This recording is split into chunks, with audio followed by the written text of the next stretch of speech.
Buenas noches, bienvenidos a Debate 22. Hoy nos acompaña Edith Olivares Ferretto, ella es directora ejecutiva de Amnistía Internacional. Vamos a conversar sobre la presentación del informe anual de la situación de los derechos humanos en el mundo.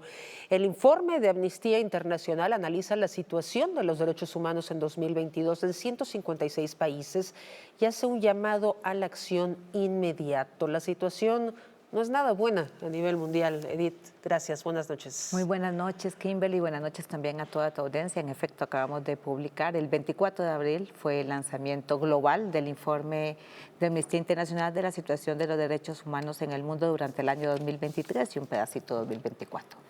Una situación lamentable y tenemos que empezar por lo urgente, Medio Oriente, Palestina. Sí, bueno, nosotras durante todo el año 2023, Amnistía Internacional, junto con muchas otras organizaciones de derechos humanos y organizaciones humanitarias también hemos estado haciendo un urgente llamado al cese al fuego. Como ya sabemos, incluso ya en Naciones Unidas se tomó la decisión de hacer un llamado al cese al fuego, pero bueno, nada pasa todavía, ¿no? De hecho, yo diría no solamente que nada pasa, sino que la situación se está agravando. Cada día hay miles de personas en riesgo en este momento en los territorios ocupados palestinos, y decir también que Amnistía Internacional ya había venido alertando años antes. Habíamos publicado en el año 2022 un informe sobre el apartheid en los territorios ocupados palestinos. Un término que les ha generado mucho conflicto con el gobierno de Israel, un término que acuñaron ustedes, básicamente. Bueno, es un término que ya estaba establecido en la normativa internacional. Sí, pero que ustedes lo ocupan para la población en Gaza. Justamente lo que dijimos es ese concepto, esa situación de apartheid es lo que está sucediendo en los territorios ocupados palestinos. Sí, fue un término que en su momento fue muy polémico y después las propias Naciones Unidas también lo reconocieron, que se cumplen todas las condiciones del apartheid en esa zona, y desafortunadamente en este momento estamos en una fuerte escalada del conflicto y nosotras hemos hecho el llamado también a que el cese al fuego es la única forma de poder desescalar en este momento el conflicto. Un cese al fuego que la semana pasada Hamas dijo que lo aceptaba, el gobierno de Israel dijo no iba en estas condiciones, y al momento más de 35,000 muertos, en su mayoría mujeres y niños. Efectivamente, y además de la gran cantidad de muertos, que como tú dices, más de casi 40,000 personas ya muertas en este conflicto, hay que además decir que el conflicto se está extendiendo a otras zonas, ¿no? Que también por eso es que hemos hecho ese llamado al cese al fuego, porque es un conflicto que históricamente, y cuando hablo históricamente es pues desde que existe el Estado de Israel, es un conflicto que tiende a involucrar a otros países del Medio Oriente. Nuestro llamado continúa siendo a que haya un cese al fuego por parte del gobierno de Israel y por parte de los grupos armados, en particular de Hamas, porque esta es la única manera en que podrá establecerse una condición de diálogo y además que puedan entrar también todos los corredores de ayuda humanitaria a la zona. Me gusta el informe de Amnistía porque no se anda con medias tintas como otras organizaciones que quieran hacerlo políticamente correcto. Hablan directamente y critican la postura de los europeos al hablar de una doble moral y también de la incapacidad de los organismos internacionales post-Segunda Guerra Mundial para generar y mantener la paz. Sí, desafortunadamente lo que hemos visto es cómo sistemas como Naciones Unidas han venido debilitándose. Nuestro llamado, por supuesto, es a que estos sistemas se fortalezcan y a que los países, los estados que pertenecen a estos sistemas respeten también las decisiones que se toman en el marco. ¿Cómo se podría fortalecer? Bueno, lo primero que habría que hacer es que los estados más fuertes, en este caso, por ejemplo, Estados Unidos, que ha sido uno de los países que se ha opuesto de manera contundente al cese al fuego, pues también se alinee a lo que señala el sistema de Naciones Unidas. Aquí lo más importante, creemos nosotras, es que los países no jueguen justamente este doble juego de, por ejemplo, en el caso de Estados Unidos, de estar juzgando a algunos países y sus sistemas democráticos y a otros juzgarlos con otra vara. Y recordar todas las personas también que en este conflicto, más allá del lado del que podamos estar algunas personas, más allá de esto, hay personas que están perdiendo la vida y además no hay condiciones para garantizar que se están respetando incluso el derecho internacional que existe para situaciones de guerra. Hay que recordar que ahí hay más de 2 millones de personas en la Franja de Gaza que están encerradas en la Franja de Gaza, ¿no? Es decir, es como una cárcel a cielo abierto en donde no hay condiciones para que las personas puedan... Riesgo de hambruna. Riesgo de hambruna, riesgo de propagación de enfermedades, exactamente. Y seguiremos haciendo nosotras, por supuesto, tanto la incidencia política como el llamado a la movilización.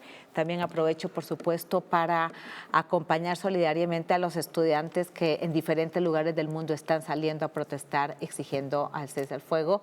Los estudiantes han sido punta de lanza en muchos momentos importantes de la humanidad y seguramente recuerda esta un poco también. la guerra de Vietnam. Recuerda mucho la guerra de Vietnam, recuerda también aquí pues Tlatelolco y toda esa primavera que se vivió en ese momento. Ojalá que tengamos cese el fuego pronto, ojalá que también esto abra posibilidades de una negociación para establecer condiciones de paz duradera en el Medio Oriente. Los desplazados palestinos. Bueno, miles de desplazados palestinos también, muchísima violencia también y tortura en la zona.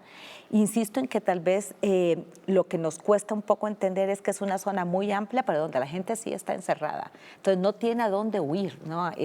Son 2 millones de personas que están encerradas en una franja y las imágenes y los testimonios, incluso de periodistas, de personal de Naciones Unidas que también ya ha sido atacado. Nosotras hemos podido también documentar durante este año y en parte del año pasado el uso de armas que están prohibidas en condiciones de guerra, de manera que no queda la menor duda de que el Estado de Israel está incumpliendo toda la normativa del derecho internacional en situaciones de guerra. Pero que no pasa nada.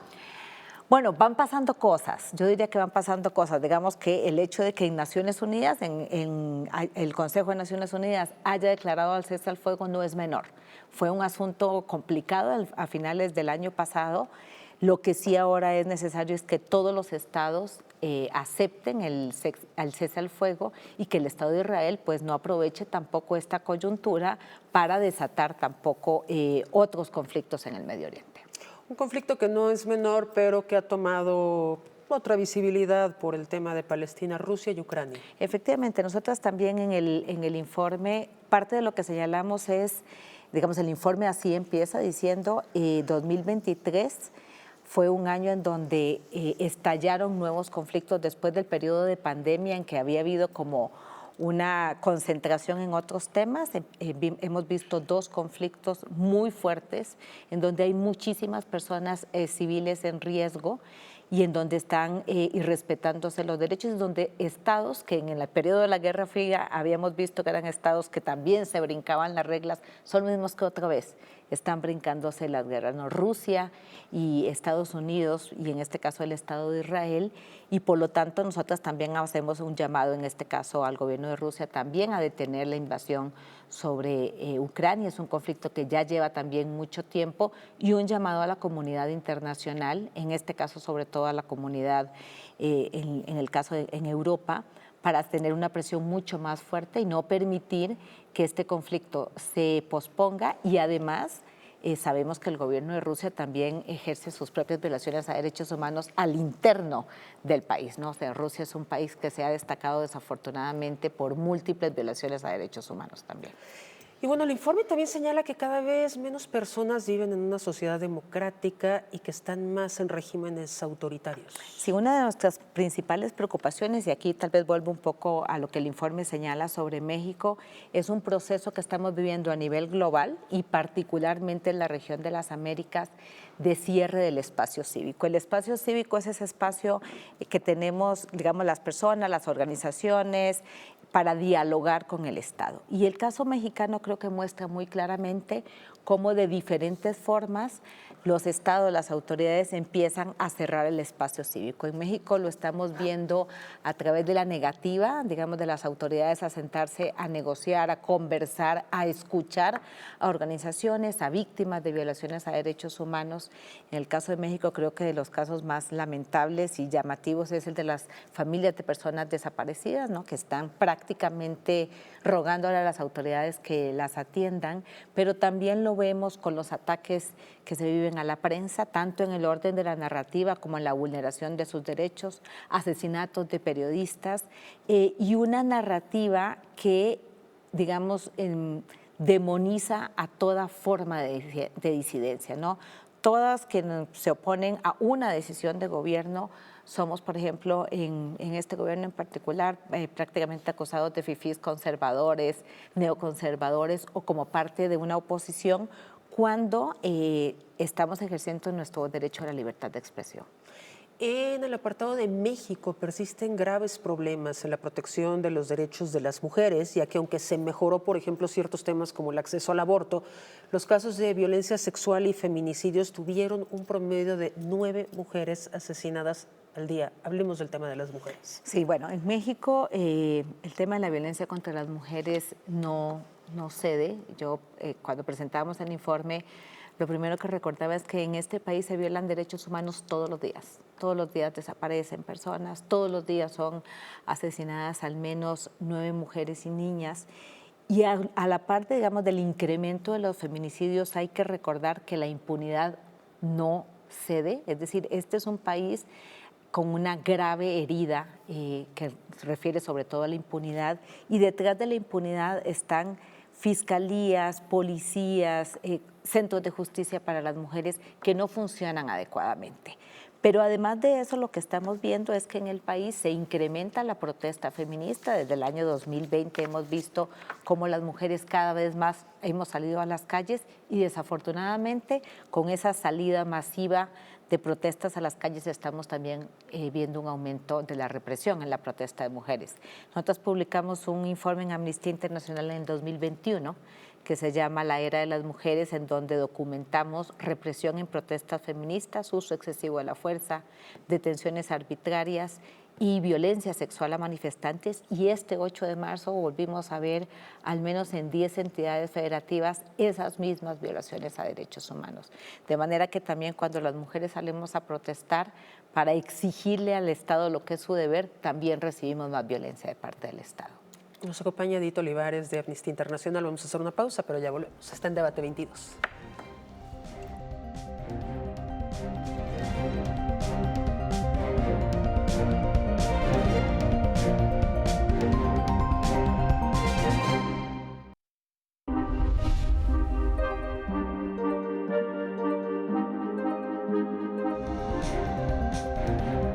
Frente a esas disyuntivas, no debemos olvidar que la verdadera libertad comienza con el respeto a quien piensa distinto a uno. Para conocer es necesario preguntar. Apoyar a las mujeres, apoyar a los grupos vulnerables a través del arte y la cultura es responsabilidad de todos. Cultura y activismo para eliminar la violencia de género. Bien preocupante socialmente, que es el tema del clasismo, del racismo, de la discriminación, y que la única vía es la educación. Debate 22. Temas como la gentrificación, expulsión, la discriminación cultural y los desalojos masivos, pues volvieron a la discusión pública. Aquí está como el reflejo de esta gran ciudad, de este gran pueblo. Son estas cosas las que nos llenan el alma. Son actos de justicia.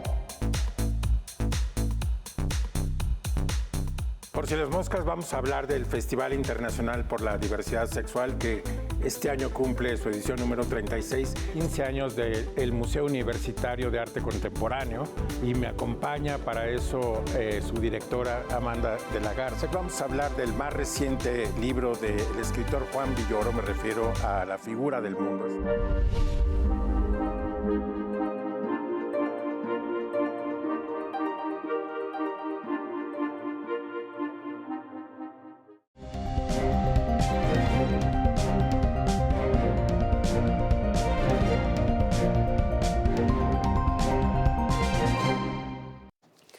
Edith son muchos temas de este informe, las desapariciones forzadas en México. Bueno, venimos del 10 de mayo, ¿no? En México lo que estamos viendo es una crisis de desaparición forzada que ya tiene, cifras que son de horror. Hay más de 116,000 personas desaparecidas en México. Cuando cerramos el informe eran como 10,000 menos, ¿no? Todos los días desaparecen personas. Y lo que hemos señalado nosotras es que hay 3 problemas principales. El más básico es que este Estado no es un Estado que logra garantizarnos la seguridad y la integridad. Todos los días son personas desaparecidas en el país. El segundo es que el Estado no busca.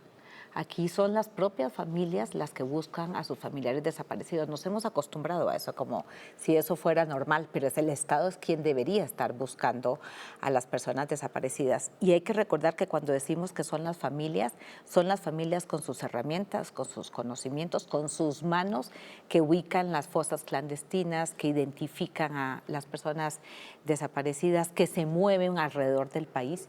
Y el tercer gran problema que estamos viviendo, mucho más reciente, son todos los riesgos que están enfrentando las mujeres que buscan a personas desaparecidas. Y hablo de mujeres, Kimberly, porque aunque la gran mayoría de personas desaparecidas son hombres, más del 90% de quienes buscan son mujeres. Son hermanas, mamás, hijas de personas desaparecidas que enfrentan asesinatos, desapariciones, desplazamiento forzado, ataques y amenazas, estigmatización, riesgos en su salud, y el Estado tampoco protege a las personas que salen a buscar a sus familiares desaparecidos. Pero además estamos viendo sobre todo en los últimos años, una denostación hacia las colectivas de personas desaparecidas que atraviesan un dolor que creo que es difícil de poder, dimensionar. Pero creo que lo primero que tenemos que reconocer es que en este país ya todas las personas o tenemos a un familiar desaparecido o conocemos a alguien que tiene un familiar desaparecido. De esa dimensión es el problema. Y el año pasado, sobre todo en el último cuatrimestre del año pasado, con mucho asombro vimos cómo se empezó a desarrollar una estrategia por parte de las autoridades, en particular del gobierno federal, para tratar de borrar a personas desaparecidas, es decir, disminuir artificialmente la cifra, porque esta cifra de 116,000 personas es una cifra oficial del Registro Nacional de Personas Desaparecidas y No Localizadas, que es una estadística que genera la Comisión Nacional de Búsqueda y las fiscalías. Y después vimos cómo otra institución del Estado pretendía tener una cifra menor y una serie de acciones que lo único que están haciendo es generando alguna suerte de confusión, pero no están encontrando a las personas desaparecidas. El día de la conferencia de prensa nos acompañó una de las buscadoras de Guanajuato y decía, mi hermano no está en el registro de la Secretaría del Bienestar, pero mi hermano no ha aparecido. ¿Dónde está mi hermano y por qué aparece como si no estuviera desaparecido? Y yo tengo varios años buscándole. El borrado de las personas desaparecidas no ayuda a nadie y en cambio es como darle otra bofetada a las familias de las personas que están buscando a sus familiares desde hace muchísimos años. Otro de los temas bien importantes y que viola constantemente los derechos humanos, las crisis económicas, el aumento de los precios de los alimentos, de los combustibles. ¿Cómo estamos en esa materia a nivel global? Bueno, a nivel global vemos que también, yo diría que hay 2 cosas estamos enfatizando en el informe. Por un lado, efectivamente una crisis económica que se desata post pandemia y por otro lado toda esta crisis del medio ambiente, ¿no? Es decir, los estados tampoco están respetando el derecho a un medio ambiente seguro y aquí hay una, como colisión que se está dando y creo que lo que estamos viviendo en estos días, en últimos días en la Ciudad de México y en todo el país muestra claramente cuáles son las consecuencias de que los estados no hayan tomado las previsiones, no ayer, no hace 2 años, sino hace 10 o 15 años en términos de lo que significa el derecho a un medio ambiente seguro. Los estados siguen apostando por fuentes de desarrollo que son contaminantes, por mecanismos también que nos llevan hacia la extracción de los recursos naturales y México, por cierto, tampoco ha sido la excepción, ¿no? Destacamos en el informe el caso del Tren Maya, que pese a todas las críticas que recibió de parte de organizaciones particular de medio ambiente y a que no fue una consulta adecuadamente realizada, el Tren Maya sigue construyéndose a pesar de todo eso, con una visión, digamos, de desarrollo que es fuertemente extractivista. Otro de los temas bien importantes de este reporte son mujeres, niñas, personas LGBTI que sufren violencia por motivos de género, discriminación, crímenes de odio. Sí, bueno, ahí creo que es uno de los pocos puntos en donde tenemos avances. En el caso mexicano, el año pasado por fin tuvimos matrimonio igualitario en toda la República Mexicana. Ya en este momento las personas del mismo sexo pueden ejercer su derecho a casarse. Sin embargo, esta es una excepción en el contexto global. Justo decía yo casos como los de Rusia y otros países en donde la legislación más bien ha venido endureciendo la criminalización del ejercicio de derechos tan básicos como el derecho a querer a quien uno quiera querer.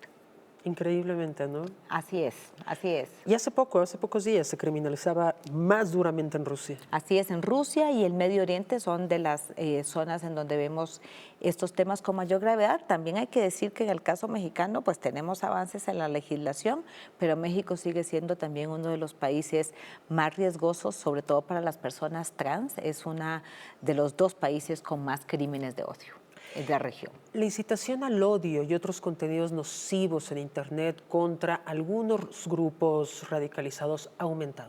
Sí, y esto se inscribe también en esto que hablábamos de la reducción del espacio cívico. Vivimos en sociedades donde tenemos un consumo de información como muy veloz, pero también tanto los estados como grupos antiderechos utilizan estos mecanismos para propagar falsas noticias, para propagar información que no es confiable y para incitar al odio. Y quiero decir que nosotras en Amnistía Internacional, por supuesto que somos defensoras completamente de la libertad de expresión, pero no de los llamados al odio. Ningún grupo tiene derecho a utilizar la libertad de expresión para atacar a otro grupo o para denostar. Ese es un equilibrio que es muy complicado porque ¿quién dice que es un discurso de odio y quién dice que es libre expresión? ¿Cómo poder medirlo justamente? Bueno, pues cuando un grupo o persona pretende eliminar o que se eliminen los derechos de otro grupo, está haciendo un discurso de odio, sobre todo cuando además pretende que se elimine a ese grupo. Es decir, y tal vez ahí como hay varios ejemplos que hemos usado, sobre todo en las actividades de formación, que son bastante simples. Yo puedo puedo creer que esta pared es verde, azul o roja. No puedo decirte a ti que creas que esta pared es verde, azul o roja.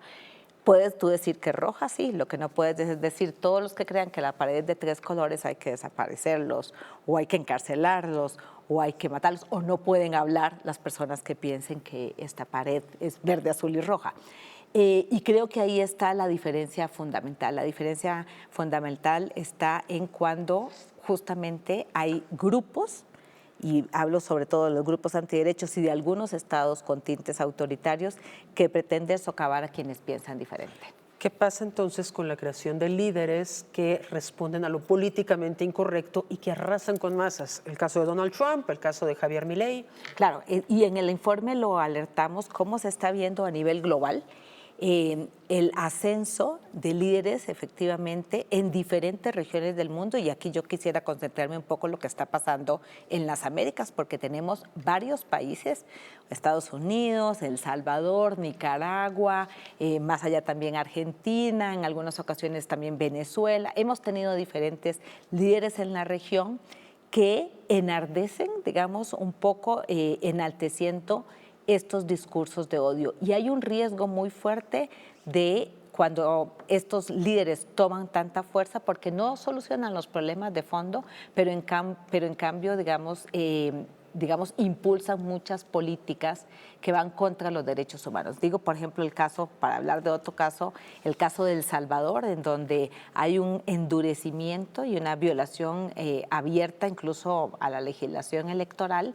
Y aunque las cifras muestran, por ejemplo, que se ha disminuido la inseguridad, esto ha sido a costa de la violación de los derechos humanos, pero además los problemas estructurales de El Salvador no se están solucionando. La pobreza, por ejemplo. Pero Edith, por ejemplo, el electorado parece en muchos países, como el que estás comentando en El Salvador, que están dispuestos a ceder garantías democráticas, que están dispuestos a ceder derechos humanos para supuestamente obtener otro beneficio, que sería la seguridad. Claro, ahí lo que parece es que no somos muy conscientes de que eso es en el corto plazo, ¿no? Y en el mediano y largo plazo eso va a tener o está teniendo terribles consecuencias. El otro tema es que a veces pensamos que eso nunca nos va a llegar a nosotras, ¿no? Y cuando hay detenciones arbitrarias, por ejemplo, uno piensa que eso solo le pasa a otras personas, pero en cualquier momento nos puede pasar a cualquiera de nosotros, y por eso es importante que los derechos humanos sean vigentes para todas las personas, porque en cualquier momento podemos ser objeto de una violación a derechos humanos cuando esto se instala como una forma de gobernar.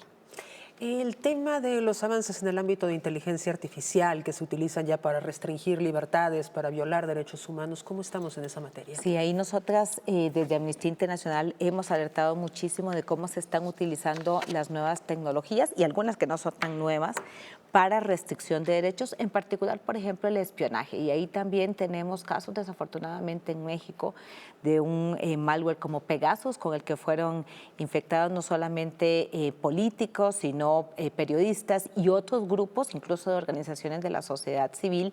Y hemos visto cómo los estados también no solamente adquieren este tipo de software o de malware, sino que además los estados no lo regulan, ¿no? Cuando hicimos ese informe, recuerdo perfectamente que justamente señalábamos que el Estado de Israel tenía también que hacer ahí una doble chequeo de cuáles eran los permisos de las empresas que generan este tipo de software y cómo los distribuyen a los estados. Y un elemento importante, Kimberly, es que cuando los estados adquieren ese tipo de software, tienen que garantizar que saben quién lo está usando y para qué, porque de lo contrario eso se sale de las manos, como ha sucedido en muchos países, y sigue habiendo personas espiadas en todo el mundo, supuestamente sin que los estados estén enterados. Nos queda un minutito. ¿Cuáles son las recomendaciones más importantes que da Amnistía en este informe? Bueno, el informe de Amnistía no tiene recomendaciones precisas, pero nosotros lo acompañamos en el caso mexicano de un informe que hicimos al Sistema de Naciones Unidas en el examen periódico universal de México. México este año, a principios de este año,